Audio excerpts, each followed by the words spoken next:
Hello and welcome back to the Keep Right On podcast. I'm Alex Dicken. I'm joined by Brian Dick, Ben Hawker from Blues Breakdown and Ryan Deeney, and we are here to discuss Chris Davies, Birmingham City. We're going to be doing a little bit of a deep dive over the next 45 minutes or so on how Blues have started the season, the little differences we've noticed tactically, technically in the way that Blues are playing this season, and what's really stood out to us. So without further ado, guys, we all doing good? All good, thank you. Yeah, well, thanks. Yeah, that never works as well when there's four of us compared to when there's two of us, does it? So, Brian, if we could go straight away with you on the first point, which we've spoken about a lot on this podcast. I don't think we need to speak about it for too long because there are more interesting points. But formation, setup, obviously, is always the framework of how a team plays. Should we talk through that first?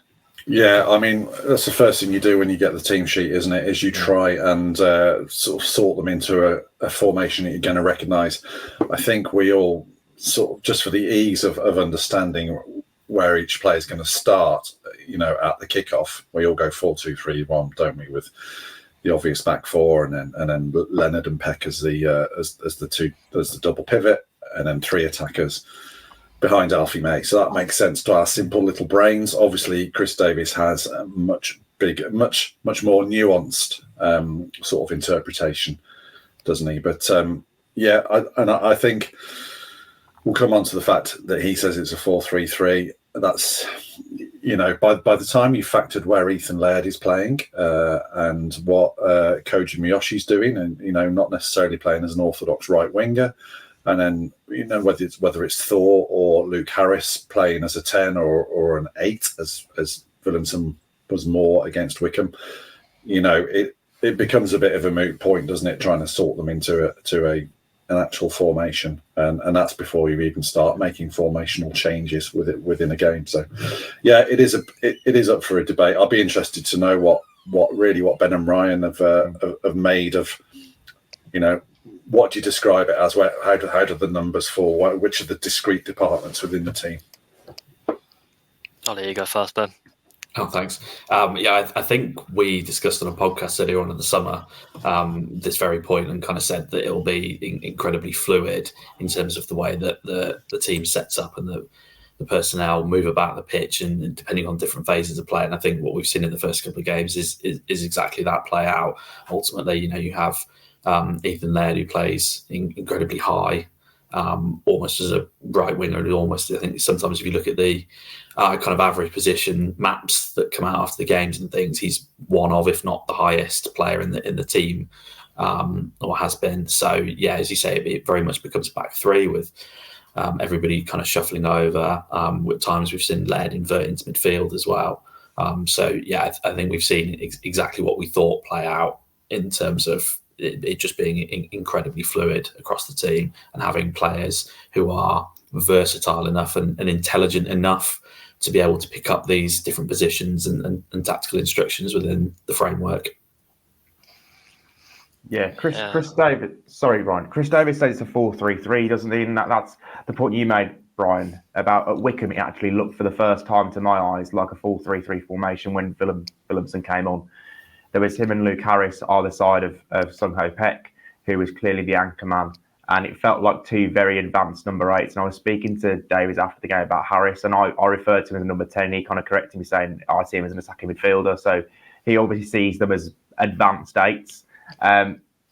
Does it ever really, has it ever, apart from that though, has it ever looked like a 4-3-3? Because, you look at Blues in and out of possession. I'm going to bring on to the in possession stuff now. And it occasionally looks like it's a back three. And then there's a lot of kind of players in the central areas. Brian mentioned Miyoshi coming in off the right, Laird bombing on the overlap. Sometimes when they're defending out of possession, it looks like a 4-4-2 as well. So there's so much flexibility and so many formations we could look at here. Ryan, make sense of it all for us. Yes. No, so obviously we saw various things in pre-season, didn't we? Where I think, the first game, I think against Paderborn, we had Laird sort of drifting into like a central midfield position rather than maybe going a bit more advanced. So probably a bit more like perhaps what like Ricardo Pereira was doing for Leicester last year. And then he sort of, after that, we had Miyoshi and either Hansen or Dembele sort of standing right out wide, with Laird maybe making inside runs. And it seems, I think Charlton was the first time I really caught on to the fact that it is more of a 4-3-3. And I know we've seen bits with Willemsen or Harris maybe dropping off a little bit to receive the ball. So we've almost got, the back three and then almost like a three in front of them, where there'll be a bit more rotation between Peck and Willemsen or Harris. I think Charlton was the first time we really sort of came into, probably the first time we had the chance to really look at it differently, because I think we associate Peck with being a little deeper in the team. Even though he makes those forward runs, he tends to sit a little deeper so he can get on the ball and play. And I think with Tyler Roberts in there, and it was Roberts and Harris either side of Leonard. And it was the first time we almost started to look at it a little bit different. And I know part of that was to do with Charlton effectively having two deep midfielders. So we pushed Roberts and Harris onto, was it Coventry and Anderson? And because of that, we kind of saw more of the 4-3-3. And I think at the weekend, again, we saw that again. I think primarily what we're seeing, and it's quite a modern trend, is in build-up having effectively 5 in defensive positions and 5 in more attacking positions. So we're always going to have width out wide either way, which is usually, as we're seeing, Laird and I suppose Hansen at the moment. Then Cochrane tucks inside, Clara sort of plays towards the right, and Leonard and Peck have sort of got license between, Peck will either step on or Leonard will just drop in himself, or both of them will drop off and chauffeur the ball to whatever the requirement is to make sure that we can move the ball out and find a way of getting out, whether that's... So Reading obviously made it very difficult by going almost man for man against our defence, which meant we had to get out wide. And then the weekend, Wycombe were very narrow and central and tried to get onto our deep midfield. So it was the defence that had to maybe find the way out from there. And I think, it's all to do with variations of having sort of 5 in that deeper area in build-up and then 5 further forward with natural width all the time. And just a little bit of once we forward pass on that first forward movement, that's when we start to see a bit more of the fluidity come in. So you might see Anderson sort of drifting inside as he did the weekend, but then Peck will start making forward runs, and all of a sudden we've got 6 advance with May dropping off and Harris maybe making a run in behind. I realise I'm probably going off on a bit of a tangent now, but it is that sort of 4-3-3 shape that becomes more of maybe a 3-2-4-1. But the general basis is that we've almost always got 5 in that defensive area of the pitch to make sure we can move the ball out, to get the ball into that front 5. And then once the front 5 have received possession, that's where you start to see more bodies moving forward, and we almost rest with it'll either be a 3-1 or a 2-2, and that's where we rest, where one of that back 5 will start making a forward run and bring more bodies with them. Yeah, indeed. I've just looked while you've been talking, Ryan. I've just looked at Ethan Laird's heat map from the Wycombe game, and he actually spent more time in the opposition half than he did in Blues half. So yeah, Ethan Laird's role is very clear. And the other thing I'd pick up from what you said there, I thought Ruben Sellers' game plan against Blues was absolutely brilliant. I thought he really frustrated Reading. Really frustrated Blues. They got the balance right between pressing, but also having bodies in the right parts of the pitch if Blues did go a bit longer. I thought Wycombe weren't quite as nuanced. They did present challenges, but different challenges in a way that they clearly felt that they wanted Bielik and Clara to be the ones to sort of hit the passes and get the team going forward and break the lines. And actually, that was also quite effective at times, as we mentioned earlier in the week. Alex, Chris Davies really lost it with Clara, didn't he? With one of those turnovers, and Bielik looked like he was at times. Bielik looked really. I said on the day, Bielik looked like he's in dream world to Alex. That's a little bit harsh, but he did look vulnerable with the ball, and then he hit that incredible diagonal onto Laird's chest for the first goal. So yeah, it's been a real tactical nerds sweet shop, hasn't it? These first couple of games. I think we've played 3 games against 3 different systems and seen it work in 3 different ways. And Reading had a very young, physical, energetic team. they went 4-3-3, effectively had 3 midfield, 3 up top, and just it wasn't even man for man. It was just the way they cut the space off completely in the centre. When we tried to go out wide, Elliot, Kamara, and then Nibs and I'm not going to pretend Sam to pronounce Smith, his I name. think. Wi-Fi, as we got told. But they were so quick to get out and press people that it made it difficult. The only real way we had out was to go almost in behind at times. And even then, I think when they had Mbengi on the cover and the speed they had on the sort of defensive area of the pitch, we did struggle to get out. Against Charlton, they tried to go man for man in midfield. And the problem with going man for man against us is that we've always got an extra body in there. So that's where Anderson got so much joy coming in off the right. And then if they tried to sort of move towards Anderson, someone else would be set free, or one of the defenders would have to step out and join in, which meant there was spacing behind for Laird or for Hansen. And I think we saw that again the weekend where Wickham had that 4-1-4-1 shape. That did an okay-ish job of blocking off Laird and Leonard and Peck in receiving the ball. But the problem was that Cochrane was always free, and if they closed Cochrane, then the space opened up for Paris to sort of spin out towards the wide area. Clara had a similar thing with being able to find Anderson or Laird. And Scowen was basically left on his own in the middle. So Scowen couldn't mark Paris, he couldn't mark Anderson, and then if one of the fullbacks came in, the space opened up out wide. And we had so many different ways of being able to play out because they never got on top of that sort of defensive 5. And I wouldn't be surprised to see more teams line up almost with a 5 at the back and 2 sitting in midfield just to stop us getting the ball in step back 5 if they can't get the initial press right. We are encroaching on our next point, aren't we? Playing out in possession. I think one of the key points Brian already made about Bielik. Wickham almost let Bielik have the ball a lot of the time, didn't they? And let him kind of bring it out sometimes. And he did come into midfield sometimes. He played that long ball for Ethan Laird, and he did mess up a couple short passes early on. How key is he going to be? Because I remember speaking to Matt in Austria, and he said that Davies wants him to be the guy who does kind of orchestrate attacks from the back. And we are, commonly, I think, when teams set up against possession-based sides, they do let that middle centre-back have the ball. And when Blues are lining up in a back 3 out in possession, Bielik is the middle centre-back, and he's the one who's going to have most of the ball and play forward passes. So are we seeing good signs from Bielik early on? I mean, I think so. I know he's prone to the odd lapse in concentration, which I think is as much defensively as it is, with the ball.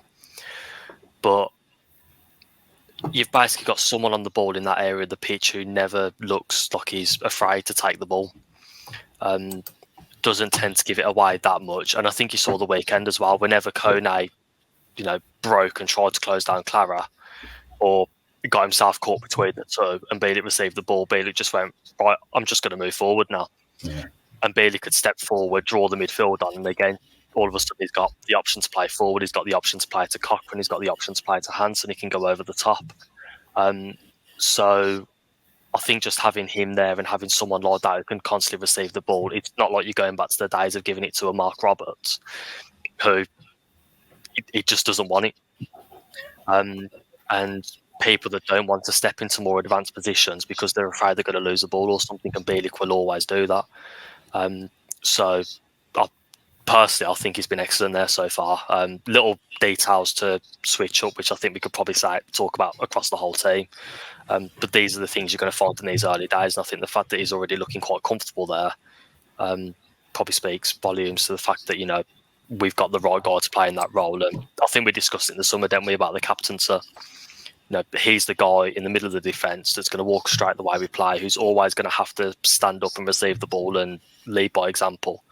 And so far, I think so good, with hopefully more to come. Yeah, I think it's incredibly important to the way that Blues and Chris Davies wants to play. I mean, the fact that he is, I'm not going to say a converted defensive midfielder, because I think he was nominally a centre back before he was stepped into midfield. But I mean, having the experience of having played in the middle of the park, I think certainly shows. As you know, he's got a good range of passing. He's not afraid to step out and carry the ball when the opportunity presents itself as well, which is a real weapon to have in the armoury for somebody at centre back. He's incredibly intelligent in terms of footballing intelligence as well. So. I mean, I've seen a few calls again who said, we're missing a physical defensive midfielder, and that Bielik maybe should step back into that role. And I think he's so well suited to that centre back role that it would be a waste to move him back into midfield, and would completely disrupt how we want to play, because I think early signs from Clara are okay. But I don't think neither he nor Sanderson are quite at the level that Bielik's at in terms of being able to play that role. So, incredibly important to the way that the Blues and Chris Davies want to play.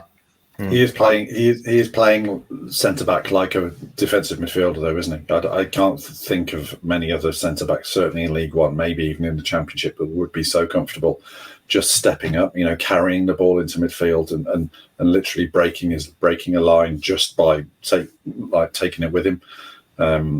He has got that range of passing that means he can hit the diagonal to Laird, but also the confidence on the ball and sufficient athleticism to go 30 yards upfield without before he's even engaged.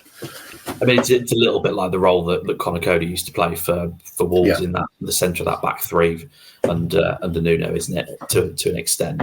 I mean, again, somebody that was a midfielder by trade at one point and moved back into centre back. They just look very different when you watch them play. Just very, very different to what you would consider an old school centre back. And we all remember Tony. Sorry, Alex. We all remember Tony Mowbray pulling his hair about the way Bielik was playing, as that pivot role by slowing the ball down. Peck and Leonard seem so far to be moving it that little bit quicker or with fewer touches. It's working well. Go on, Alex. Sorry. I don't think there's any issue with the physical. Sorry, I don't think there's any issue with the physicality either. I think Bielik more than proved under Rabbit towards the end of last season that he's willing to have that battle and have that fight if he needs to. It's not that he wants to do that; he wants to get on the ball and play, because that he's a guy that grew up at Arsenal. I think Arsene Wenger said when he the future. But we've got he's not afraid of doing that side of it as well. So hopefully we've got as a centre half probably the best all round centre half in the division. Yeah, we'll come back to that physical side, Alex. Sure, we'll let you speak soon. We'll come back to that physical side, because I do have reservations about the left side of Blues' defence, but we'll come on to that. Go on, Alex. No, I've said a few times that I genuinely was happy when Chris Davies moved him back to centre back permanently, because I think Bielik's got, I don't want to say like Premier League potential, but I could see Bielik having a get into the Premier League as a centre back. I couldn't see him get into the Premier League as a midfield player. Not in the way today's game is played by most teams anyway. Possession statistics read very favourably for Blues this season. 73% average possession over the 2 League One games, highest in the EFL. There was a time last season when all we talked about was possession statistics. Every single team in the Championship wanted to play possession-based football. Tony Mowbray regularly talked about Blues being a team that had 60-odd% possession, 20-odd shots per game.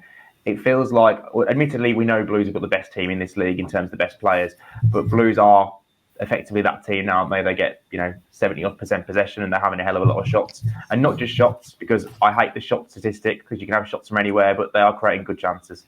I think my biggest bugbear when it comes to a lot of the sort of possession-based sides, like you look at the possession numbers we're putting up now, and you'd be thinking that we're playing like a Russell Martin side where it's just slow and methodical, and you're constantly just waiting to see where the gap opens. Whereas we move the ball with a purpose. Every pass is made with the purpose of, can we get forward?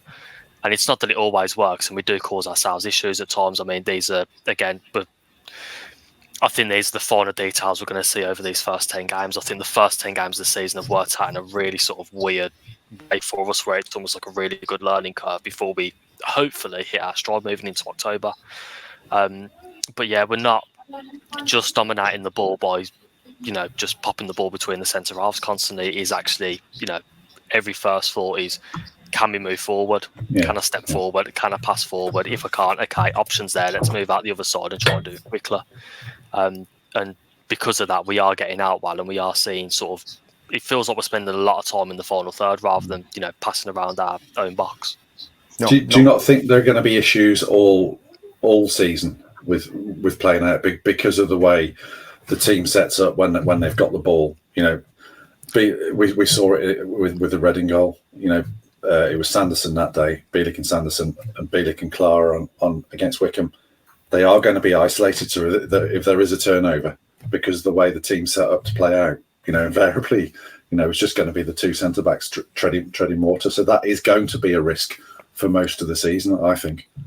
I think it's going to be a risk throughout the whole season. I think these details are, we are going to get done at times. We're League One footballers essentially playing, football pretending that we're Man City.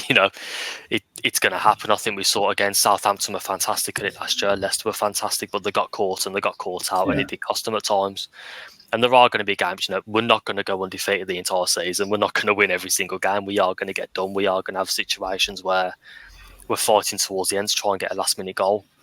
We are going to lose games. We are going to lose games because of our own mistakes. And chances are the goals we concede are probably going to come from us rather than, a lot of the occasions, the opposition, doing absolutely fantastic things and dominating the ball and dominating the game against us. I think the primary thing is that we're playing such a style of football that we are going to be dominant in every game, and we are going to score more goals than the opposition are most weeks because we're the better football team. And we're just going to have to deal with the mistakes, really. We're just going to have to deal with it. Yeah, there's going to be a lot of that one-on-one defending, isn't there, in the way the Blues are playing? Because like Brian said, it's going to be the two centre-backs left a lot of the time, 1v1 situations. We saw it with Sadlier against Clara when he just went past him. We saw it in the game against Charlton when Keeler gave a ball away across midfield and Charlton broke and won the penalty. That was another one-on-one against Clara. He won that one. That's the way Blues are going to have to defend. That's the way. I think that's the way a lot of the top teams in each league are defending now. I think I was watching Match of the Day at the weekend, and Arne Slot made a sub at half time, didn't he, where he took off Quansah and brought on Konate just because he wanted a defender with the ability to defend better in a 1v1 situation with more speed. So it's not. I don't think it's uncommon, and Bielik and Clara are going to have to do it. I'm not been sure about Clara in the first two games. I thought he was great against Charlton, and he was a little bit susceptible, I think, against Wickham. So I think there's hope for Dion Sanderson. Yeah, I'd say. I think, to be fair, like, when you look at the goal Wickham scored, that first goal, like, we're actually in a really good position, and the clearance is almost mishit in a way that finds Kone's feet. And I mean, Bielik should probably be up against him and read that situation. And if he does that, then Kone can't turn out and find Sadlier. But we had, I think I've looked at the stats around 75 minutes in, and we'd had, I think, 80% of the ball. We'd conceded 3 shots the entire game. One of those shots being, I know obviously we had the issue with Kone earlier doors that Leonard swept away, but we had one shot conceded from a set piece, which was the first half, the McCleary effort. And that was only because Cochrane just completely missed Tafazoli in trying to block him off and winning the header. And then 2 pot shots from distance in the second half. And that was it. And I know teams are going to provide more of a threat than Wickham will this season, but we got caught out once. And again, these are the small details I think that will be ironed out over these first few games. Wickham absolutely maximised their XG, didn't they? Yeah. With that, 2 goals from the openings that they had, is a good return. Yeah. Sadly, it was fantastic. You just got to hold your hands up. It was fantastic. He beat Laird for the goal. He beat Miyoshi for the goal. He beat Laird just before that. He beat Clara in that 1v1. He was the one player that looked capable of doing something. Yeah. Another interesting point from the play now possession bit we're talking about is Blues are averaging 5 high recoveries against. Ben, that's probably just a consequence of them playing out from the back so much, isn't it? And that kind of ranks back mid-table for, I think it's about 13th in League One. And sorry, Ben, just before you go on, when you say high recoveries, we're talking about the times Blues have been turned over, right? Yeah, so the times the Blues have been turned over in their own third, essentially. And I guess that will be naturally higher because we will play out, very, very consistently. You obviously have teams who will just go long from goal kicks, etc., and their numbers will be naturally lower anyway. It is going to be a consequence of the way that we play. But I think and just obviously listen to the conversation there, I think it's important to remember that everything that's happening and what we're seeing is by design. I did see a few kind of comments over the weekend that, Laird was out of position for the first goal and he's not back defending, but that's because he's being asked to perform that role. It's, and Clara and Bielik will understand that their role is that they are going to be isolated. They are going to be defending one-on-one quite a lot this season. So that shouldn't come as a shock to anyone. So, five high recoveries against. It's like I say, it's fairly mid-table. So, and that feels like at the moment the kind of the only way that we're really seeing teams potentially hurting us is either turning the ball over or countering once we've lost the ball in probably the opposition third, and having bodies forward. It doesn't, we've looked fairly decent from set pieces so far. Yeah. In terms of defending against them. Our XG conceded is, I think, top 5 lowest in the league this season. In terms of the number of shots that we're giving up is fairly low, and obviously that all of this comes as a byproduct of having 73% possession of the ball. The other thing I think that we've seen in the last couple of games, and it's probably particularly notable against Reading on opening day, is teams are tiring in the last sort of 20 minutes. I would not be surprised to see come the end of the season that we have one of the better goal returns in maybe the last 15-20 minutes of games, as teams do tire against us because they've been chasing shadows for the majority of the game, and we kind of pick them off. The quality that we've got, that we're able to bring off the bench as well, which I know we'll come on to at some point later on in the pod. But those things combined, I think, will just naturally lend itself to being potentially, us seeing out games fairly comfortably or extending scorelines towards the back end of games. And Leicester were very good in that in the Championship last season, weren't they? They made so much hay in that last 15 minutes because, as you say, they just run the legs out of a lot of their opponents. I think we got to sort of bear in mind as well that we're doing. I know I've just mentioned the fixture list, but the first 5 games we're playing this season, although they're against the lesser lights of the division, all 5 of these teams overperformed their expectations last season, and all start the season with the same manager they started last season with. So they're already prepared and ready and good to go. And we're doing this against those teams. Then we've got the 5 afterwards, which are going to be, correct me if I'm wrong, but I think it's Huddersfield, Rotherham, Peterborough, Bolton, I think. We've got Bolton. Yeah.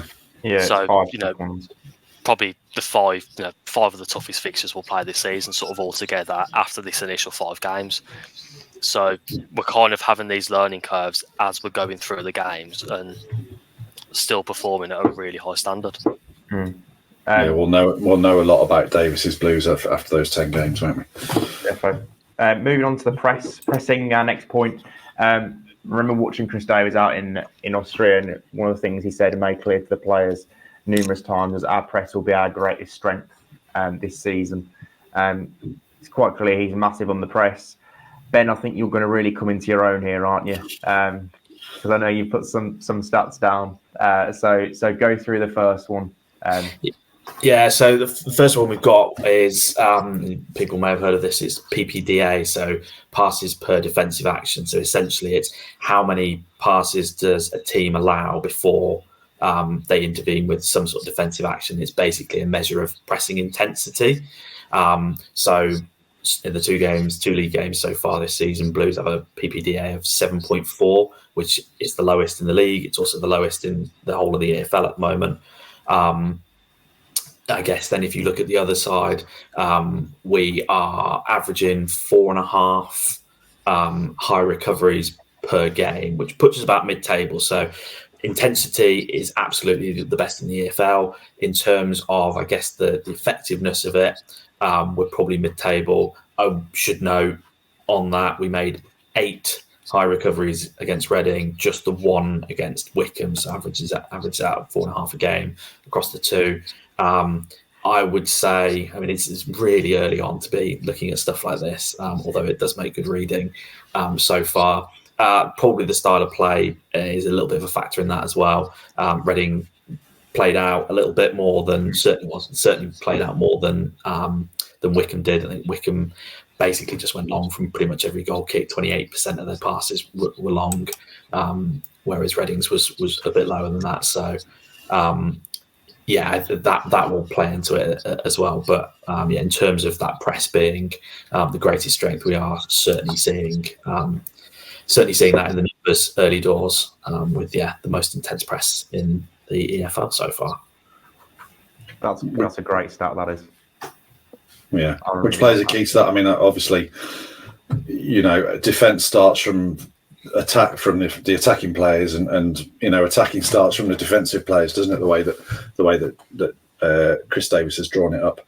Alfie May's clearly key to that, isn't he? And then I think you see either Harris or to some degree Williamson out of possession. They're also key to sort of doing that press, and the wide players as well. They've been getting forward very quickly to force the opposition as well. I thought it was interesting when we played Charlton. So obviously, I know reference to 4-3-3 and 4-4-2 and stuff, and I think we are seeing, depending on the opposition, the way we go about things. So we're very much, although it's more in unity than perhaps a Lebo, he's your man, stand next to him and don't leave him. The press is far more unity.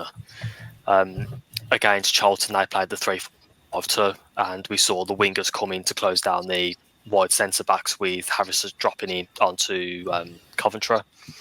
Whereas against Reading, we probably saw more of a 4-4-2, where the wingers went up against the fullbacks, the sort of attacking midfielder, and May went up against 2 centre halves. So the press is changing depending on the game. And the challenge is basically whichever player we're just going to leave out wide on the other side, so we can join in as a unit and stop them trying to play out through the other side. Brian, do you want to talk about the left side of the defence? Yeah, so this was clearly much more noticeable against Wickham. I thought when they went long, I thought they invariably tried to put the ball on Cochrane and or Bielik. Going back to our discussion about Bielik, obviously in possession he's tailor-made for what Blues are trying to do. I just think one of the areas he potentially needs to work on is not letting the ball bounce. I mean, it's a bit of a Sunday league thing, isn't it? Don't let the ball bounce when you're a centre back. But I did think that against Wickham, both Bielik and Cochrane were a little bit guilty of just sort of getting involved in wrestling matches when the ball had hit the turf and was sort of sitting up, and Bielik had to try and get around Kone, or Cochrane had to try and get around whoever was playing on Wickham's right. I can't remember. McCleary, that's right. Yeah, I mean, a really experienced guy with a lot of championship games under his belt as well, McCleary. But yeah, I just think it is about trying to win that first contact when teams do go a bit longer. It just looked a little bit scruffy on that left side for me. We've already Ben mentioned the subs earlier. The subs have been pretty essential so far, haven't they? Obviously, you think back to Hansen and Anderson coming on against Reading. Hansen obviously played his part in winning the penalty that got Blues back into that game. Anderson was really influential in that game. Yokoyama and Williamson had a bigger impact against Wickham. Yokoyama with an assist inside 3 minutes after coming on. Williamson with the ultimately decisive third goal. I think we're quite safe in saying that Blues have got the strongest bench in League One. Chris Davies got the strongest squad in League One. He wants to have 9 subs rather than 7. There is so much depth on that bench. We can't help but be impressed by kind of how the subs have impacted games, and it's going to be a theme this season. We mentioned, Blues tiring teams out, late goals could become a thing. It's no real surprise, when they've got such quality in reserve. Look at Tyler Roberts not even making the bench on Saturday. Do you know, I was surprised with the. I mean, we had a discussion sort of in a separate chat, me and Ben, and when Roberts came off against Charlton, the sort of general consensus in that chat was, if Williamson's not fit, then Roberts must be the guy that's stepping in. And when Harris started, it was interesting listening to Davies talk about him and basically say he likes him because he doesn't stop running, which kind of comes back to the pressing thing. And I think we're going to see that the guys on the bench more often than not, and the guys that start are probably going to be the guys that run the hardest, which is no bad thing to have when you bring it on substitutions. If those guys are coming on and bringing the same kind of energy that the guys that are coming off are bringing, then it's only going to help us even further, isn't it? When you've got, Anderson might have little issues with his muscles and stuff like that, but he does work his socks off when he's on the pitch. So I suppose you're almost never, even if you're swapping a like for like or maybe a slightly lesser player for someone who you think will be brilliant, you bring it on quality for quality, and you're also bringing on, legs and energy and sort of that real application, which is only going to help us further in these games. I think Tyler Roberts might have his work cut out. Do you think? I think one of the things that maybe is part of the reason why he's not playing that number 10 role, is he intense enough? Does he trust his body enough after the 2 years of injuries to press in the way that a Harris will, or even a Williamson will? It might be a similar thing with George Hall as well, mightn't it? Obviously, I know you've mentioned George Hall potentially heading out on loan and whatnot. Like, it might be a similar thing where actually learning to trust the bodies to be able to do the running that some of these other guys are doing at the moment, which is going to take time, isn't it?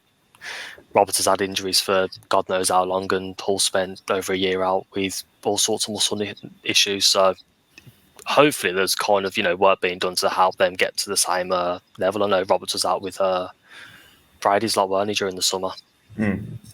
Yeah. I suppose it's all about being robust when you've got to run more to press.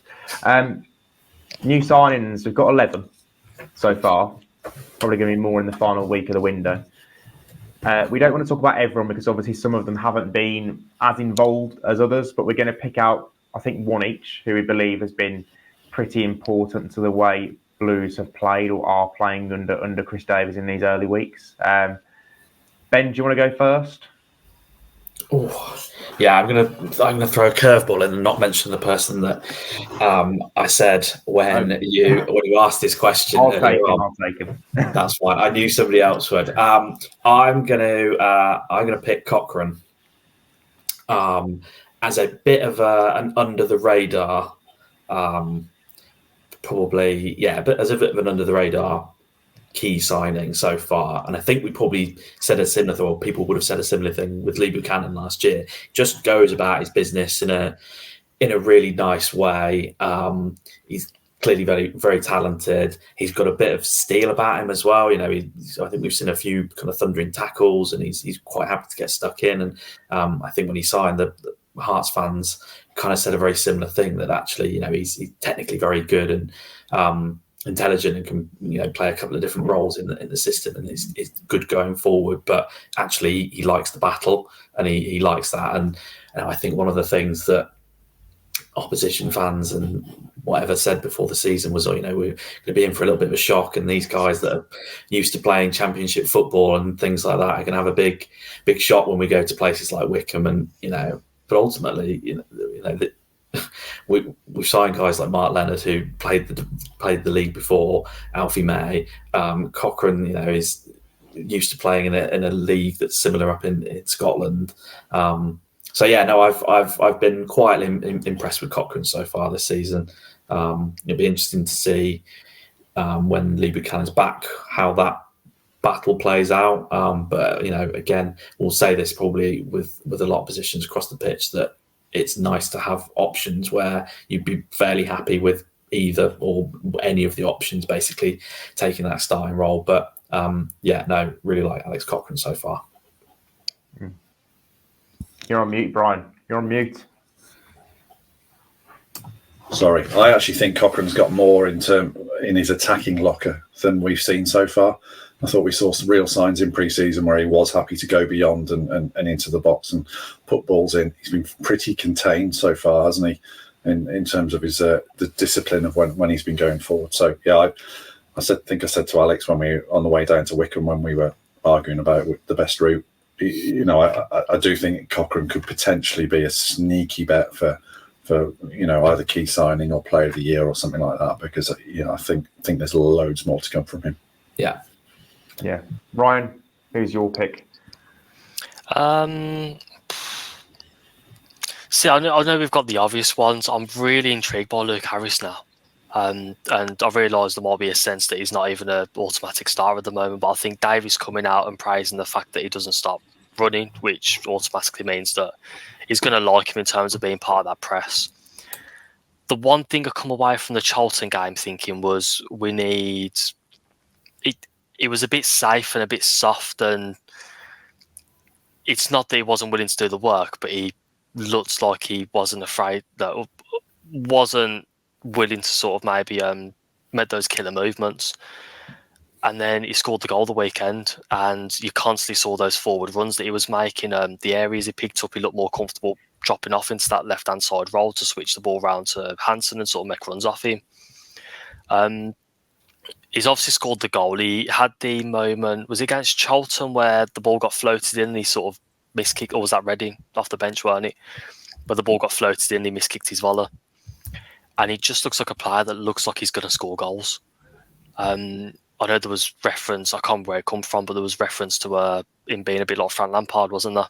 Yeah, Fulham. And he looks like a player that could easily end the season with double figures in goals and playing a key role, because he's just got so much energy and so much willingness to do the running. And I think the one thing we might see as this season goes on is that he develops into something of a killer in the final third, where he's not just doing a role with sort of pressing and stuff, but actually he's making the right movements, he's getting into the box and scoring goals and being clinical in the final third. And if he develops that, then I think we've got an unbelievable loan on our hands. The fact that he's coming on the back of 8 goals and assists last season for Exeter mid-table.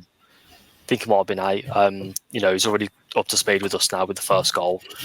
And yeah, I think he's one that, I know obviously we've got other players, which I'm sure you two are going to mention now, that are obvious standouts in terms of the roles they're going to play.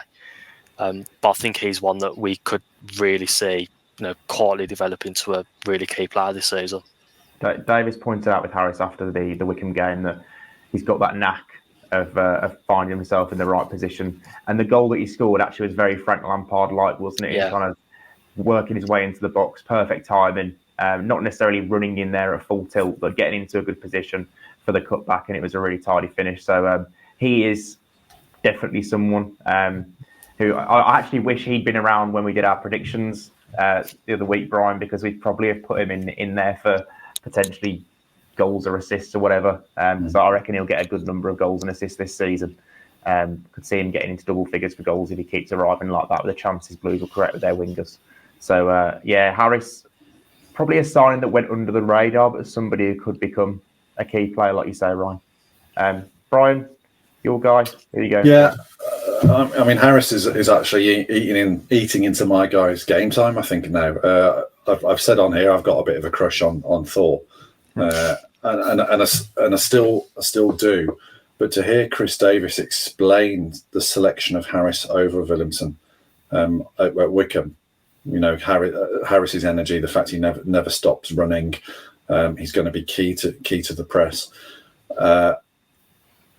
You can just see a world where Harris does the first hour, and Williamson comes off the bench and picks apart the carcass in the way that he did on Saturday.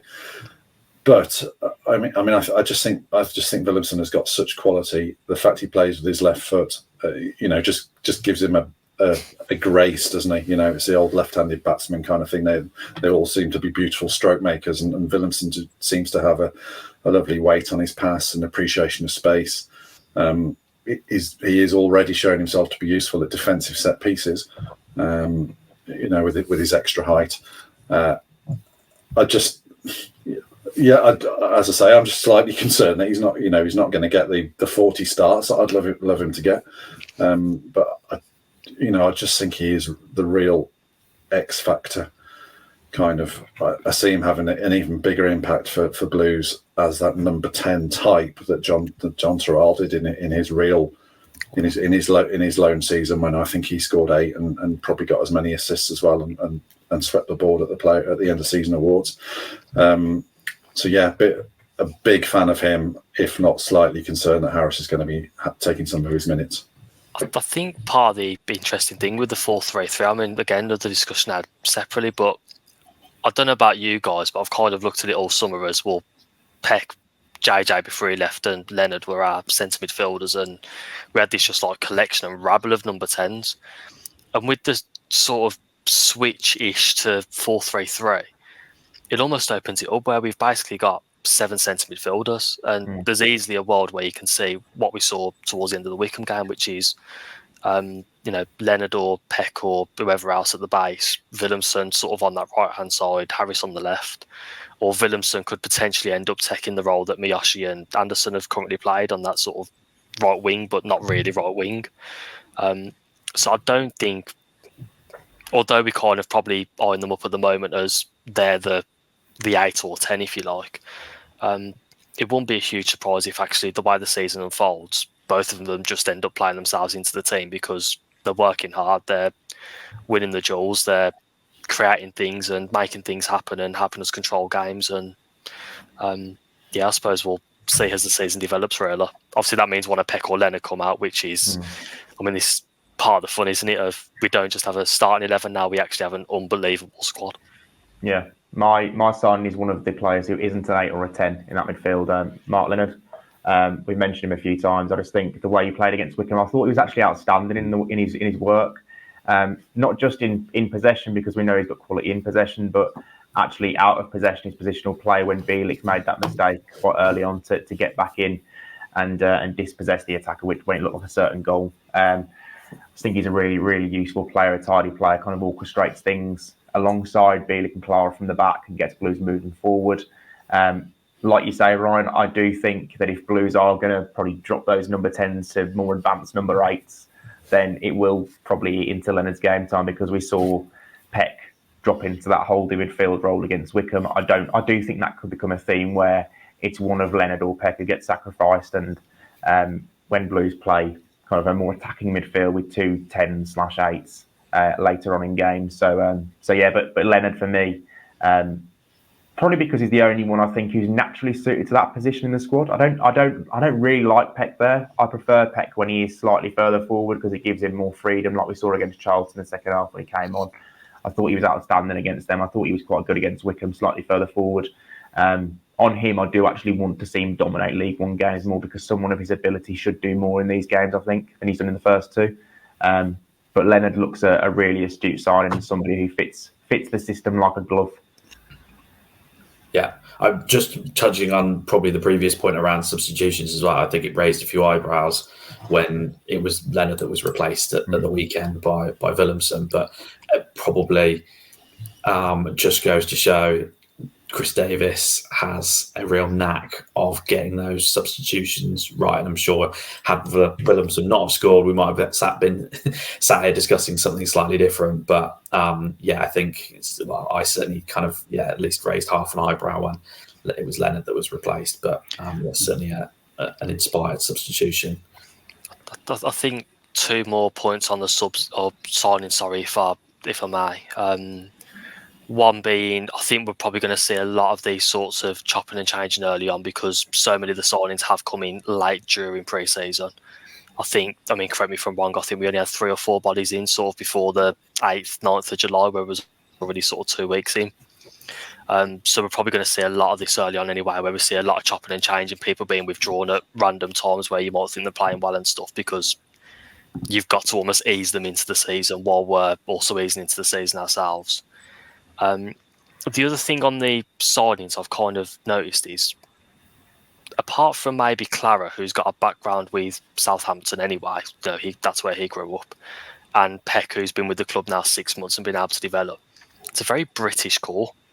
I mean, Thor's probably the only one that's got no real experience in the English game playing through the centre of the pitch now, which is quite a interesting thing to know with regards to the sort of robustness and, again, this whole, we're going to get scared and we're going to struggle to play the football we want to play, and these teams are going to kick us up in the air and we're going to fold and stuff.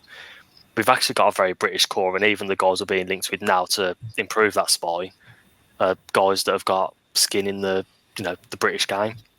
So it's one of the things where, again, I don't think we need to worry. We're actually in a very good position, not just with the quality, but also people knowing the British game and understanding the way the British game needs to play, while also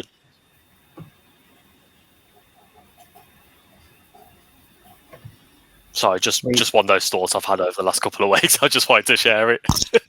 Yeah, no, it's a really well-rounded squad, isn't it, this year? Looks very nicely balanced going into this season. Does feel a bit weird doing this podcast after only 3 games of watching official Chris Davies matches, but I think we've all kind of noticed a lot of changes, not just in those games, but also throughout pre-season. So hopefully it's been of interest to all you guys who've been watching. Please do like, subscribe on YouTube, and obviously podcast platforms, Spotify, and so forth. Thank you, Brian, Ben, and Ryan for joining me on the podcast today, and hope everyone enjoyed it. It's a big keep right on from all 4 of us.